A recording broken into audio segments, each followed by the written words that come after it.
Hi, my name is Mike Della. I work in the Academic Support Center, better known as the ASC, and today we're going to talk about Le Chatelier's principle, which is a topic that is discussed in Chem 2 or Chem 1046. So we will begin in a few seconds. Okay, so the first thing is, what are we going to specifically discuss? We're going to discuss how we apply it to gas-related equilibrium conditions with regard to changes in concentration of the products or reactants, one set of conditions. Second one would be pressures or volume. The third one is temperature increases or decreases, but a key statement here is why maintaining equilibrium during the chemical reaction. What does that mean? That means that K equilibrium does not change. Rather than explain the theory behind these tables and recommendations, I will be discussing what will occur when we disturb the equilibrium state so that it will return equilibrium. Remember, again, repeating again, K value is a constant during this discussion. So the next page is the key, one of the key pages, because it will give us a set of instructions in regards to adding a reactant or product. Here's the equation. 2BrCl is Br2 plus Cl2. We'll go through briefly what happens, and then we will summarize it. We add the reactant, and the equilibrium will move to the opposite side. So in this case, it goes to the right. If we add product, it would again move to the opposite side to the left. If the reactant is decreased, which is here, remember the reactant's on the left, the product's on the right, the equilibrium will move to the same side as reactant. If the product is decreased, which is again on the right, the equilibrium will move to the same side as the product. This is all summarized in this section. Okay, recommendation for the rest of this is either to copy this, because we'll be using this throughout the problem section. So I will give you about 30 seconds to copy this or memorize it, depending on whichever one you want in regards to the adding of product or reactant.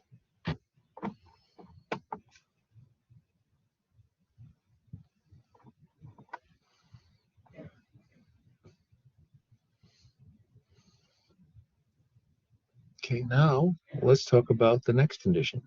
Because these are gases, we are going to be susceptible to increases or decreases in either pressure or volume. Okay, and now let's go to this.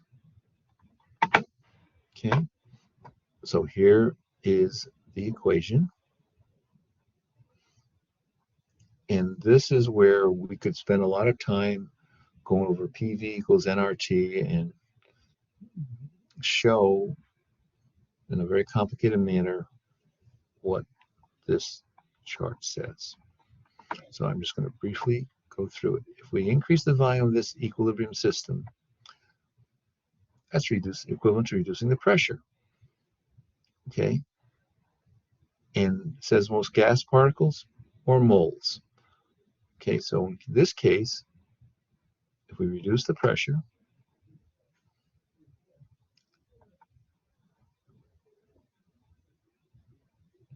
which is increasing the volume, it will go to the side with the most number of gas particles, which will go to the left. If we reduce the volume, which is equivalent to increasing the pressure, will go to the side that has the least number of gas particles, to the right. Again, this is a chart, table, whatever you want to call it, that you need to have available. And I'll give you 30 seconds to copy or to make some notes.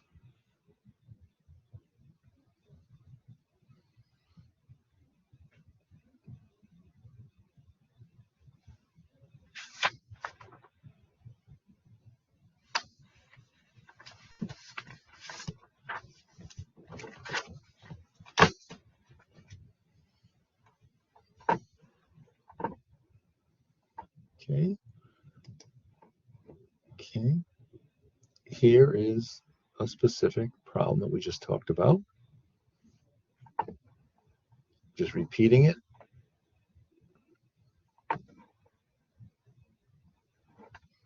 And now we move on to the next one, which is some additional pieces of information, though. These are additional pieces of information that are important in regards to pressure and volume. If the number of moles on the right side equals the number of moles on the left side, reaction does not favor direction because it can't. They're equivalent. A third piece of information you need to be aware of, because sometimes the equations have that, pressure changes on liquids or solids have no negligible impact on the direction of the equal reaction in regards to gases. Okay? So those are important adders. Okay, now let's talk about the next one, which is temperature changes, which is a little more convoluted, but pretty straightforward if we follow these guidelines. Remember, we're not changing the value of the KE, they're maintaining it. So therefore, the rules that we and tables that we have previously discussed apply. Now we have to add some additional pieces of information. We must now differentiate between endothermic reactions, which delta H is positive, and exothermic reactions, which delta H is negative. And for purposes of this, we must review that we must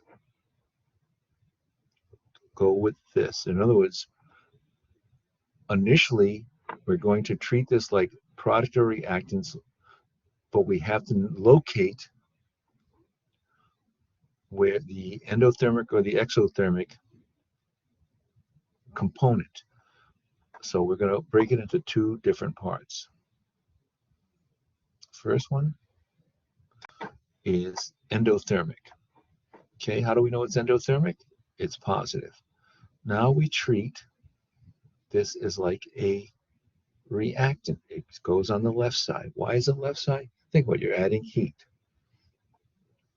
So if we increase the temperature of the equilibrium system, it's like adding another reactant. So the reaction in the equilibrium position will go to the right. If we reduce it, it has the same effect as if we reduce the amount of reacting, and the equilibrium will go to the left. Now, what's important is the positioning. Endothermic, positive, stays on the reactant side. Exothermic, negative, pretty much is treated as additional product. So if we increase the temperature of this equilibrium system, which moves the equilibrium position to the left, like adding product, it will produce more reactants, and vice versa if we reduce the temperature. This is a summary of what we just discussed in regards to heat and equilibrium direction. Pretty much a direct analogy to the first table we had in regards to products or reactants. Okay, again, give you about 15 to 20 seconds to digest this.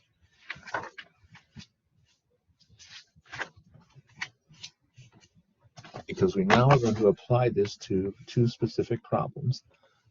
And then after we finish those two problems, I am going to leave you with a list of other problems and answers as a homework assignment.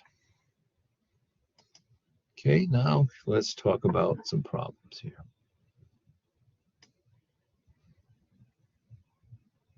Okay, here is the equation. Here are the questions. It's worded a little bit different, so we're going to work ourselves through this.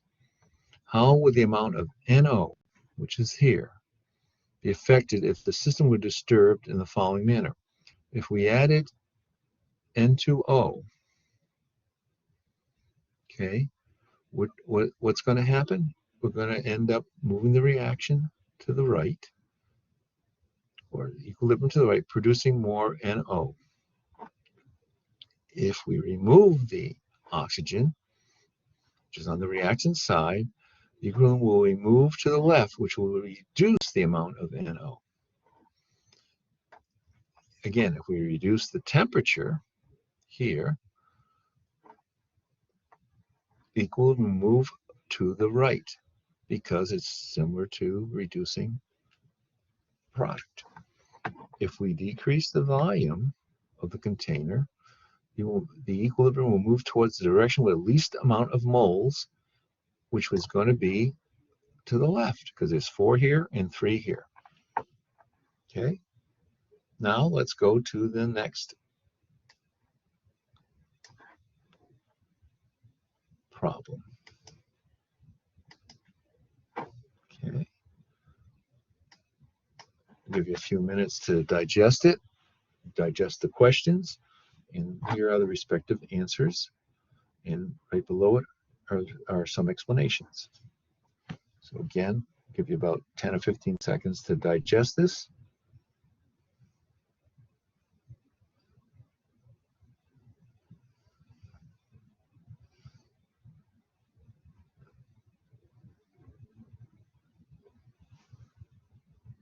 Okay, now let's talk about it.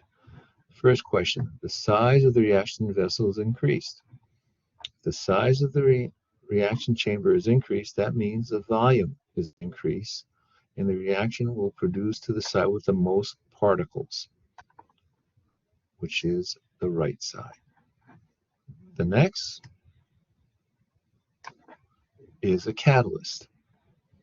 Catalyst will not impact the direction of equilibrium. All it does is speed up or slows down the reaction. If the reaction is heated up, now we have to get into, is this exothermic or endothermic? Well, this is endothermic, which means this will be moved to this side. If you heat it up, it's like adding more reactant, which means the reaction is going to go, the equilibrium is going to go to the right side. The next is an inert gas is added to the reaction. Inert gas is like a catalyst. It just has no impact based on how these problems are configured. And the final one is oxygen is added to the reaction. Well, it's oxygen's on the product side. So it's going to move the reaction to the left based on the tables we had. Okay, that is all the problems and discussion we're going to have in regards to the tutorial part of this. Next are some problems. The answer keys are here. And we have 2 sets of problems. This is one. And this is the other. I recommend that you work these. If your answers disagree with the answer key, you have 2 or 3 opportunities to get the right answer. 1, if you can, visit the ASC directly. 2, if you can, go to a virtual session and bring out the problem. 3, if you cannot do either of those 2, use Ask Us, which is the ASC way of getting an answer. Now, obviously, you can always talk to your instructor. We are using these as supplemental to what the instructor is going to be doing. That is all for today, and we have finished the session.